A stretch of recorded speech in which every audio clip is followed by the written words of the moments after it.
در شهر اوشی کشور قرقیزستان بازاری نوی ساخته و به کار سر کرده است. از بس که این منطقه با چین و ازبکستان و دیگر کشورهای آسیای مرکزی نزدیکی دارد، آن را نقطه در راه تجارتی ابریشم می‌دانند. در این بازار بجز از کالا و مالهای چینی، رسته فروش میوه‌های خشک نیز موجود است. شیرین قشقربایو در این راسته دکان خیش را دارد و میگوید تقریبا نصف میوه‌هایش از تاجیکستان میآید. این زردآلوهای اسفرک، سبحان، قندک و برگک است. ما زردآلوهای گوناگون صفت داریم. بعضی زردآلوهای ما بدانک هستند. اکثر زردآلوها را از بادکند و از تاجیکستان میاریم. از تاجیکستان زردآلوهای قندک را میاریم. صفتش بلند و خاصیت شفابخشی به دل دارد. از تاجیکستان همچنین اشتق و پیسته میاریم. مزهش خیلی خوب است.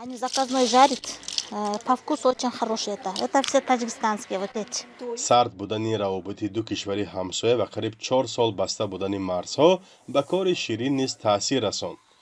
او میگوید 15 سال باز با فروش میوه خشک مشغول است و داد و گرفت مالی با کشورهای همسایه قرقیزستان یک جزء اساسی تجارتش می باشد.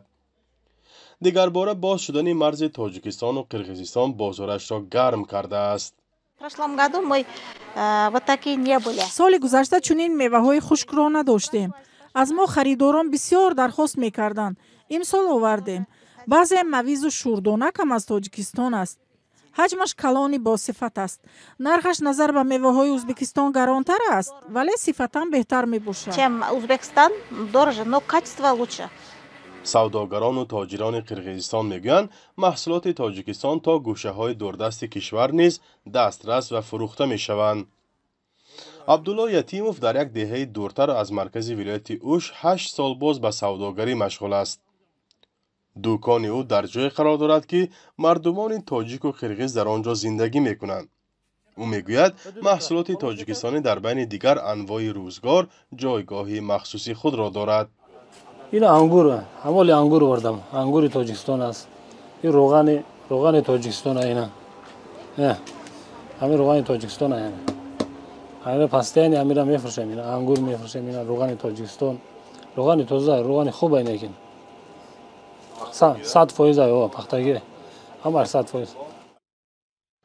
به قول تاجران اینجا اساساً از تاجیکستان به این کشور محصولات کشاورزی میآورند و آن بازارگیر است.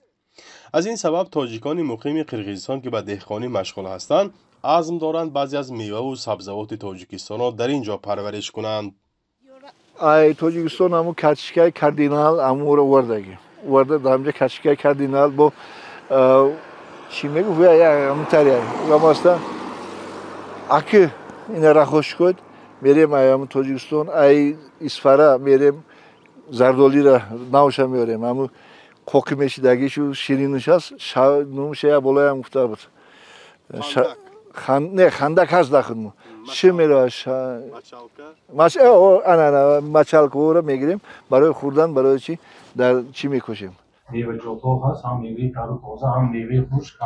مقامات تاجیکستان هم افزایش گردش سودا بین دو کشور را برای همین سال نظررس می‌دانند، چون که نظر به سالهای قبلی یک باره چند مراتب بالا رفته است.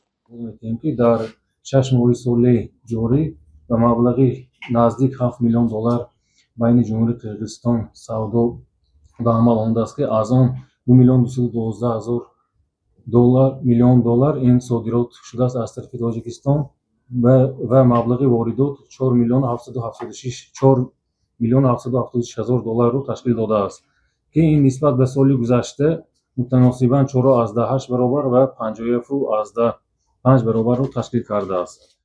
تا سال 2020 حجم داد و گرفت تاجیکستان و قرقیزستان سالانه نه کمتر از 40 تا 60 میلیون دلار بود.